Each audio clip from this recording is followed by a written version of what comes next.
Why is it this movie, he always seems to pop up? Huh? Huh? Huh?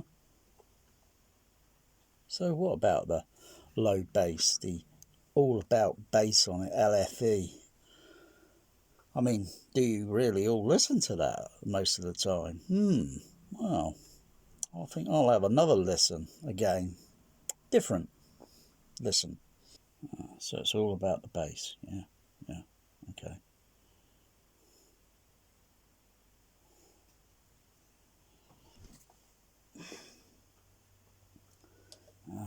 First of all, let's just make sure got the what's it turned off. Make sure that's in LFE only.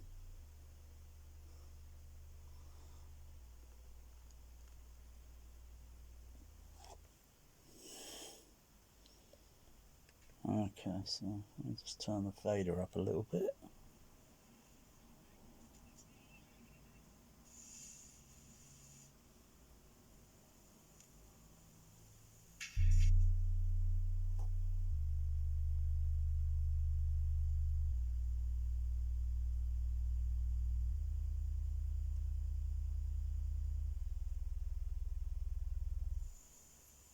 Yeah, oh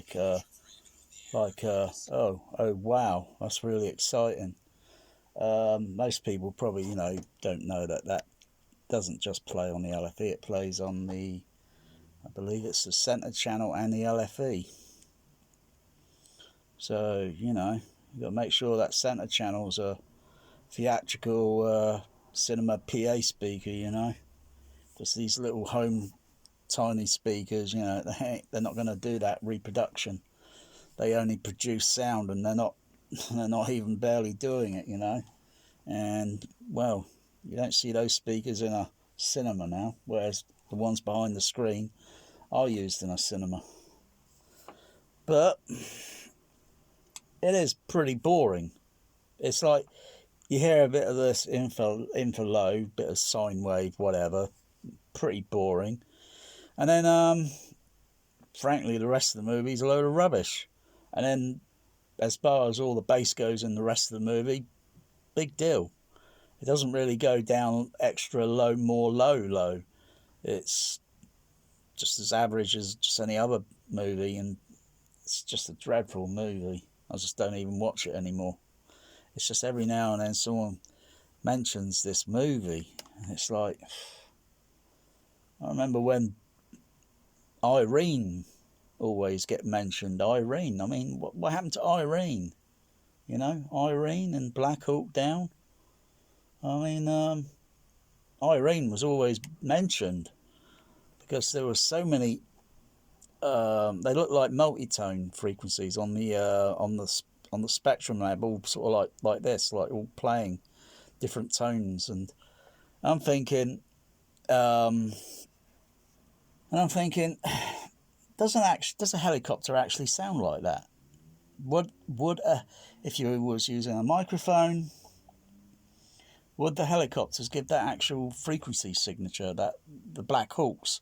Because you see the camera moving in and out now and then when everyone's jumping in the Hawks and the Black Hawks and that. I didn't see any actual birds in the movie, and I thought it was about a Black Hawk.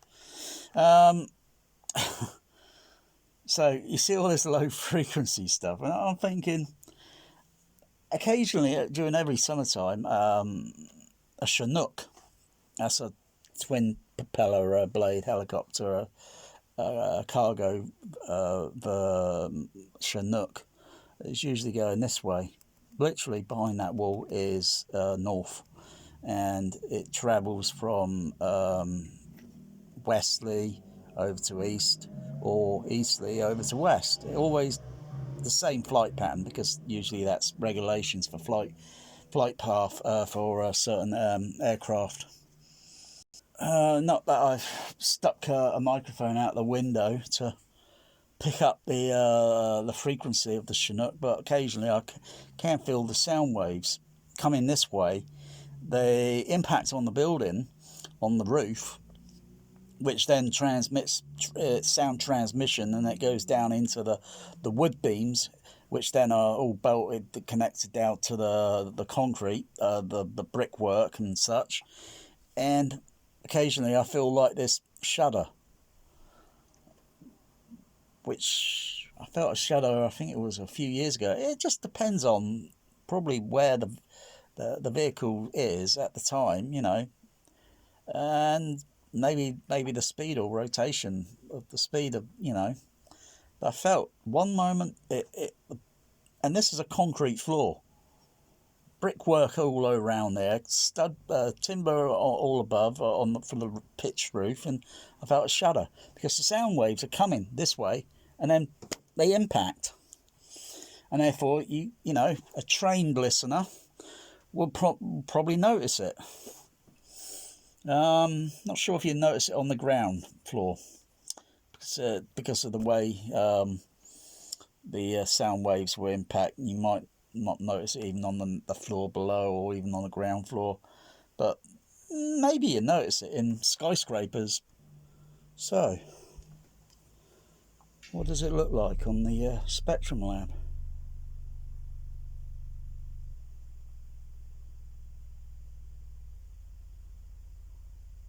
And that's going through the THX sound system. Look at that, look at the flipping high levels of red there, my goodness. A little bit of pink in there, so that just, and the fader at the moment is only on -12 on the SDDS. It's going through the Dolby CP200, so yeah, that's going for a CP200, mind you. And can't knock a CP200. They can dig down, they can handle the lows. So I don't need a Trinov, you know, that cost how much? I think even a CP200, if it were brand new, probably 1980, will probably be just under 20 grand, I think. But that price could easily be now probably a little bit more, depending on the rarity of the processor, and by far the best cinema processor ever made, and still in use in many cinemas, including mine. But that's it, you know. You just go to the beginning of the movie, you know, and it just has that low frequency boom, yeah, and it's like, oh wow, sub bass workout. No, it's not. And how many people had seen it at the cinema? I haven't, because I don't go to cinema anymore, period. Now, there's several ways of monitoring this or measuring it, because it's all measurable, you know. If it's all measurable, that's how it is on the amplifier driving the JBLs over here. But you got to also have another microphone, or two of them in my case, because I've got multiplex microphoning. I'd have a microphone inside the cabinet and put it inside the JBL bump, yeah, and then test it again to look for harmonic or anything resonant or whatever, you know, because the sub bass speaker is, oh dear, you know, here we go. Are they really producing the tones, or are they adding something else that shouldn't even be? I'll play it again.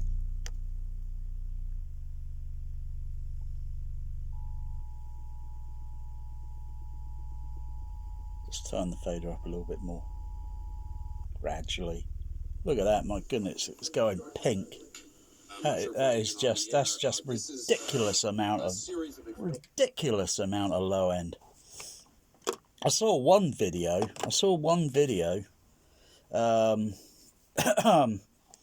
Where is it?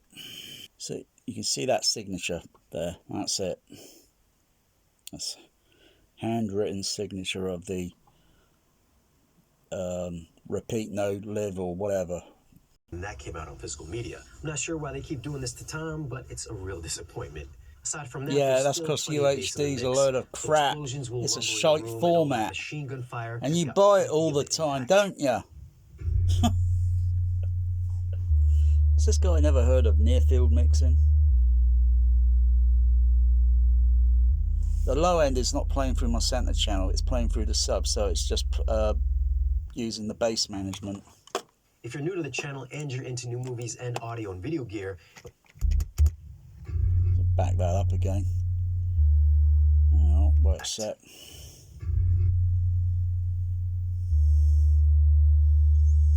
No, I don't think your sub bass speaker you got is doing it. It's shallowing. It's very weak down on this end, on the low end. If you're new to the channel, it's and you're into new movies, nothing. It's nothing like what the actual signature is. It's total opposite. If you're new to the and he's got a 30 grand Trinov. Oh bloody. Yeah, and I've got an ancient CP200 rigged up to an Atmos and everything else, and I don't think your sub bass is doing it very well there. Well, that's what you get. What you get when you buy junk bloody gear. You know, you've got to buy the professional stuff, and yet, yeah. Oh well, I don't know. Anyway, so that's it. I might as well just eject the bloody movie, huh? I mean, there's nothing much more to... Move along now. Move along now. Might as well just move along. There's nothing else to bloody talk about. Fuck's sake. Maybe just one more. Oh, there it is again. See, that's what it should look like. And spare change, well, it's blimmin' home fair. Couldn't even manage that. I mean, it was just dropping off. You know, if that guy keeps using Trinov gear and not anything else, I mean, Spectrum Lab here it's like it shows the truth. It shows what it is and what it isn't. And it's an indispensable free software program designed for radio astronomy or ham radio, and it is pretty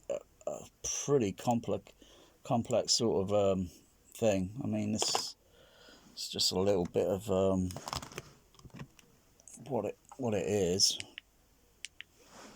And you got so many other programs to go into. You got so many complex filters that would commonly be used for radio astronomy or radio.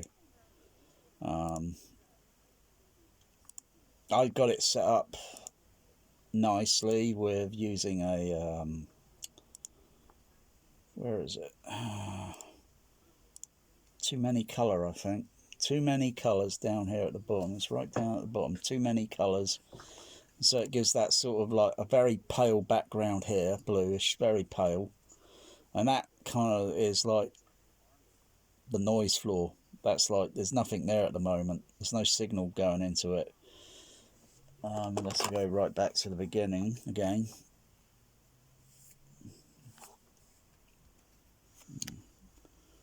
That sine wave tones or what will come up in a set. Yeah, they come. I got the fader at a very low level, minus 22.7, so you ain't gonna hear much dialogue there, or much less very tiny quiet sound effects, you know, dynamics. But still got some nice signature there. Nice signature, you know. Look at all the tones. I could probably do that using multi-tone sine wave tones. Open up a lot of generators and then put individual tones pulsing.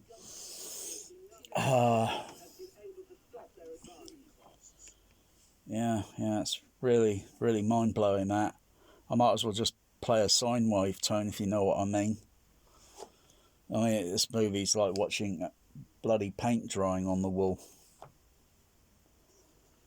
And gullible people buying these 4K discs, oh dear, yes, you are gullible. If you want to waste your money and then get a watered down, a really ultra watered down near field mix, then yeah, made for a soundbar, please. Because I doubt a soundbar could even do that. Not at high sound pressure level. The more subs you add, and the more you do the tuning and such and so forth, because it's a very complicated sort of thing, you increase the sound pressure level. But homes are very small and cinemas are very large, and cinemas still at the end of the day could still beat a home. I still can beat a home cinema. Well, at least the original THX ones back in their days, they could easily wipe out a home theatre today. Even the top home theatre, they could wipe it out.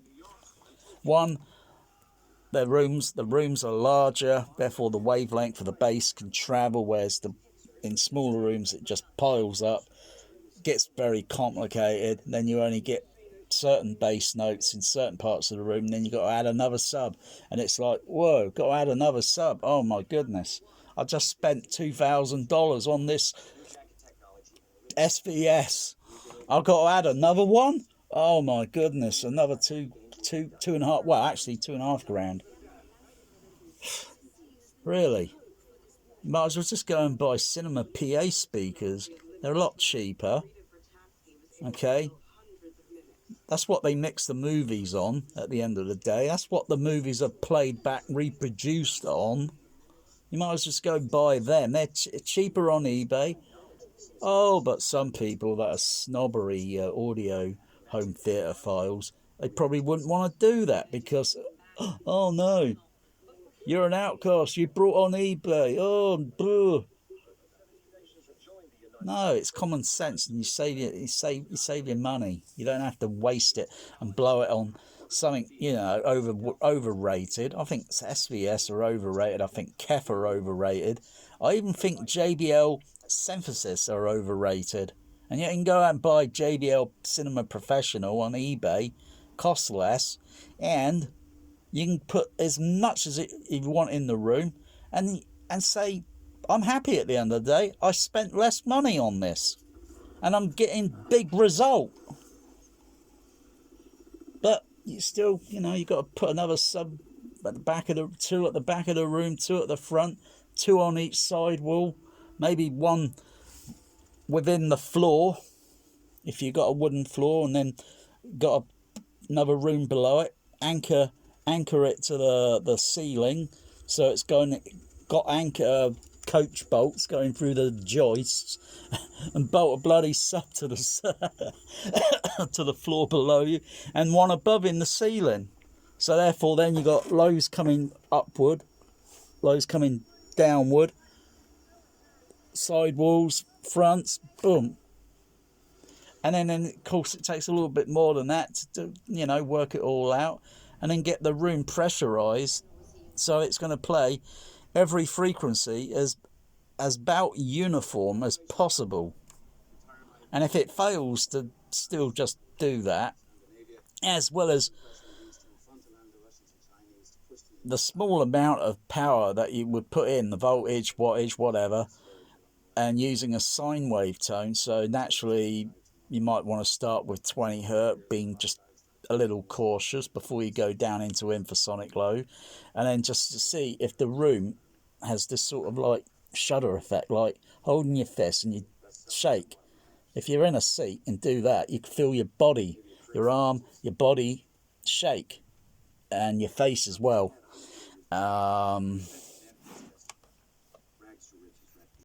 If you can get the room to vibrate, and without necessarily, or rather I would say, rephrase that, because vibration is a vibration. I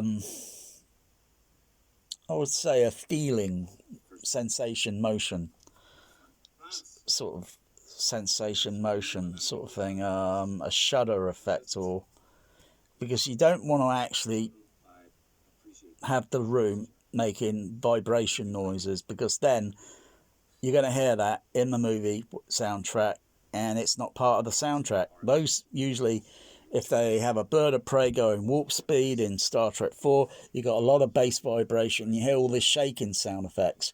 That played at the Empire Leicester Square on a, yeah. It felt like the coach ride travelling up to London that day for the Sunday 70mm THX marathon. It felt like the coach journey because I could feel the road, all the different road surface vibrations, different type of road surfacing, and feel the vibrations, you know, with the suspension. But I tell you, that time warp was just like, and it was like, wow. I only heard this THX sound system back in September with Indiana Jones and the Last Crusade, and then I see, as I'm leaving the Empire, I just see this billboard up on the wall, just as you walk down the stairs to go out the entrance, the front entrance, and I think Star Trek Marathon, and I'm thinking, what, have I got any money left? Oh, but just barely, and I got myself a ticket for the show, which would have been 1 month later. £10 that for all all 5 Star Trek movies, because Star Trek 5 exclusively showed in THX Sound System 70 at the Empire Leicester Square, and then they moved it onto the Plaza at Piccadilly Circus, which was only up the road. And it didn't do very well, that movie. But I tell you, that time warp thing, the seat, everything, I could feel that pressure, airwave pressure against my body, and feel the shaking in the Empire. It felt like, yeah, wow, that was pretty cool. Real world PA cinema sound, or JBL sound power. Like, there's only 2 great names in sound, and that's JBL Professional and THX Sound System. You know, that was one heck of a THX. That was, and there's like 15 bass cab drivers behind the screen just for the screen channel. Not all they play all the time, I don't know. Maybe they were doing a mixture of something, because you could program the CB200 to do all sorts of things. Plus there are 8 subs, and that's usually that was a typical number back then. Now today, that number's gone from 8, and it could be 10, it could be 12, it could be 50, it could be 20. But back in the days, typically it was 18-inch subs, 22 surrounds, JBL 8330 8330 Mark 1s. I don't know how many JBL Yuri 6290 amplifiers they had, because I think they must have had the rest of the amplifiers for the screen channel and the sub bass all behind the screen, because in some installations I've seen pictures where the amps are behind the screen for the screen channels, and the amps for the surround channels are all in projection booth. But some cinemas usually have all the amplifiers to power the system, usually in the projection room. But with the refit Empire, they had the 56k kilowatt. They had all the amplifiers behind the screen and all the surround amplifiers in projection room. With and it was a bit of a disappointment. It just didn't go down low. It just wasn't as good as the original, because THX had changed. Most engineers have moved on. Most are retired. Most, sadly, maybe not here anymore. And things like, you know, it's like a friend said, KFC today tastes crap. He's alright. He's absolutely spot on. It does. It tastes crap compared to what KFC tasted back in the 1970s. And it wasn't even called KFC back then. It was called Kentucky Fried Chicken. Poor creatures. Poor creatures. I don't even eat that rubbish. Went to a KFC recently, but I had something like the muck, or no, that was the veggie or something. Imitation, a veggie, whatever. I'd rather have that and French fries, you know, a potato, you know, an average potato. And I think I had, I don't know, a Coca-Cola or with no ice, or maybe I think it was a milkshake. Yep, milkshake with a paper straw. Problem there being, the paper straw in the milkshake is rubbish, because it goes very soggy after a while, and then you can't really suck through the straw. Yeah, you might as well just take the lid off and just drink it, you know, or try to. Or stick your finger in it with desperation and then just stick it in your mouth like, ah, nice. It just tastes like Mr. Whippy ice cream. But when you got a paper straw in a watered down drink like a Coca-Cola, a Sprite, whatever, it's a lot more easier to drink than a milkshake. Trust me on this. So next time you have one and you notice the straw's going a bit soggy now, and I can't really, because the straw is shrinking inward. It's gone soggy and it's shrinking inward. It's pretty useless. You might as well you might as well get maybe five paper straws, and then when one straw is totally useless to suck, put the other straw in. There you go. Problem solved, because they don't do plastic now, because save the dolphin, environmental friendly and all that stuff getting put into the ocean, you know what I mean. So that's a bit of a long video again, bloody hell. Bit of a rant actually, but I like a good rant with I'm promoting this drink here. It's a very nice drink, very nice. So I'm watching this film with I've got the crossover turned on the system. I've got a 48 dB, so I'm taking all the low bass off. At 254 hertz at the moment. I could change that frequency to play it at 20,000 kilohertz, and then I won't hear the movie unless a 20,000 kilohertz sound effect came along in the movie and it peaked very, very mildly, because it wouldn't go very high, because you still got to widen out the crossover sort of thing. But yeah, if you know what I mean. All I could hear is that guy in the Terminator, "Nice night for a walk." And he's talking with some sort of weird accent. But I won't be baptised, because I don't believe in any of that BS. So I might as well just go back to the beginning of the movie again. Actually, I'm just going to reject it.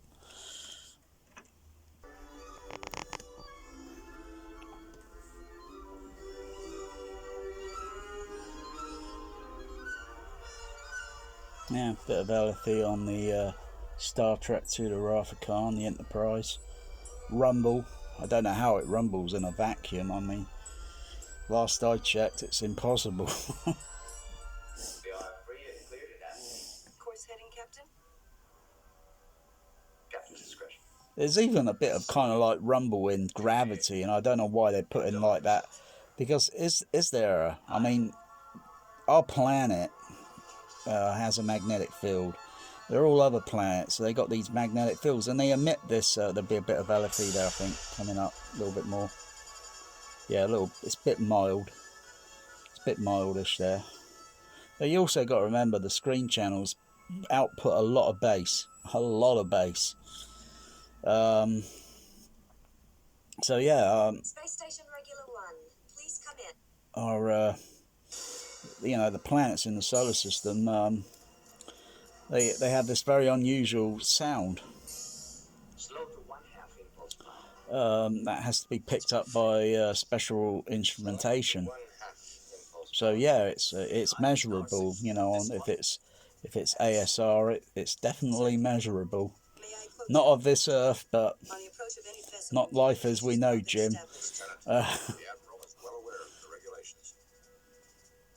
That's why I always hear very unusual radio signal sounds sometimes on the CB radio, on the noticeably on the AM, or more sticks out easily on the single sidebands.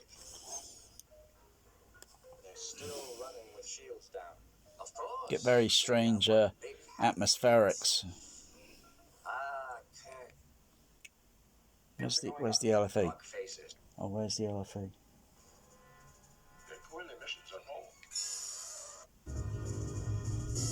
They still haven't raised their shields.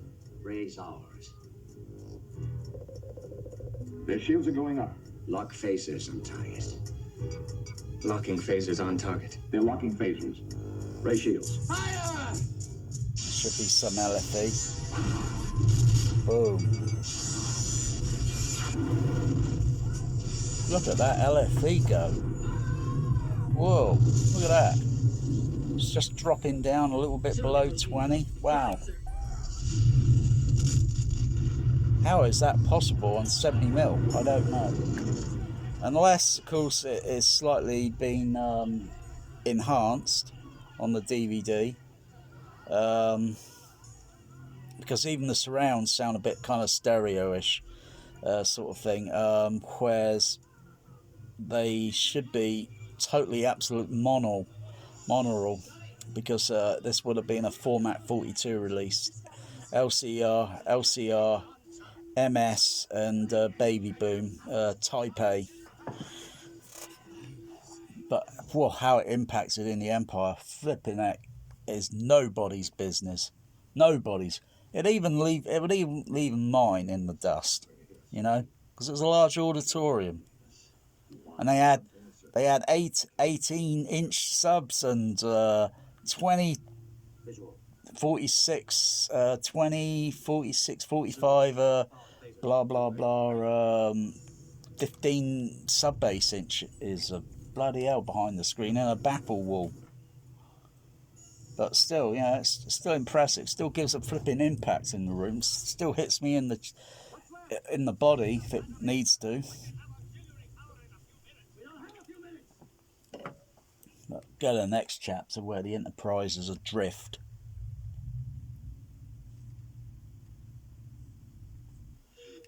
I'll just play that again. Turn the fader up a bit. It's very mild, but it plays more low end, more low endish over the screen channels where the Enterprise is just drifting.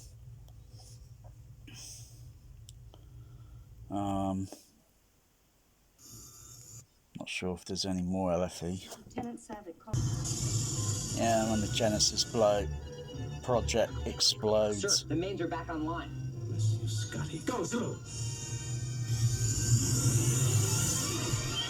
Whoa, wow. Felt that little oomph there in the Enterprise warp speed. Not that you really would in outer space. But look at that, look, that's the Genesis explosion. That's not bad. And, you know, don't forget, this movie's 1982, you know.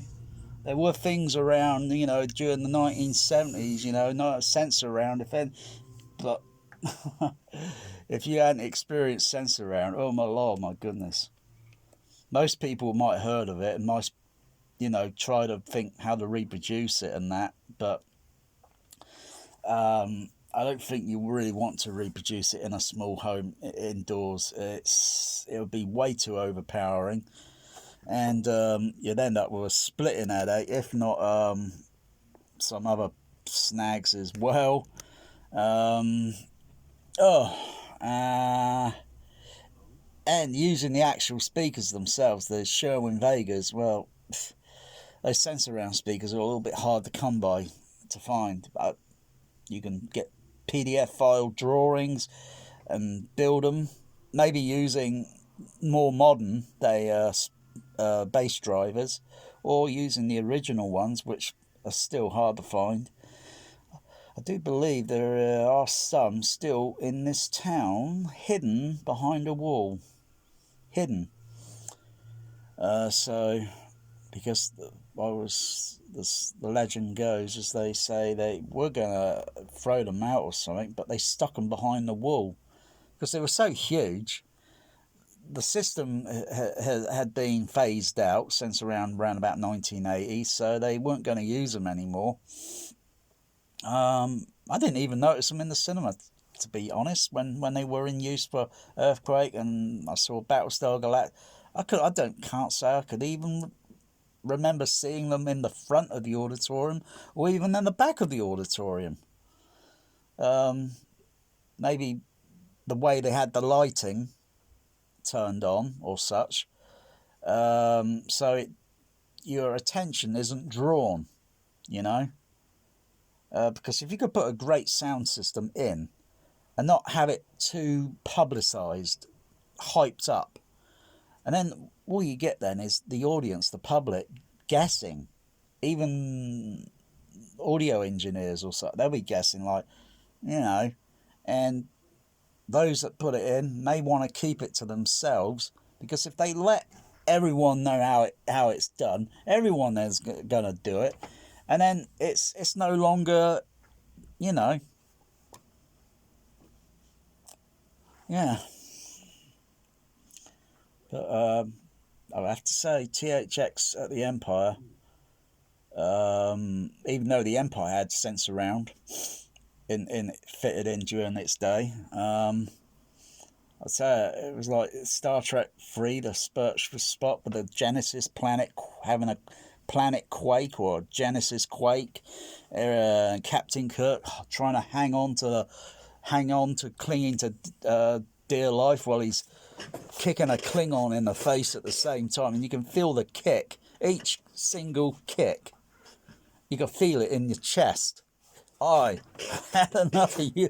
You can feel that in the chest, while everything else is base quaking across the street, on the left and right, and the sub bass occasionally coming in.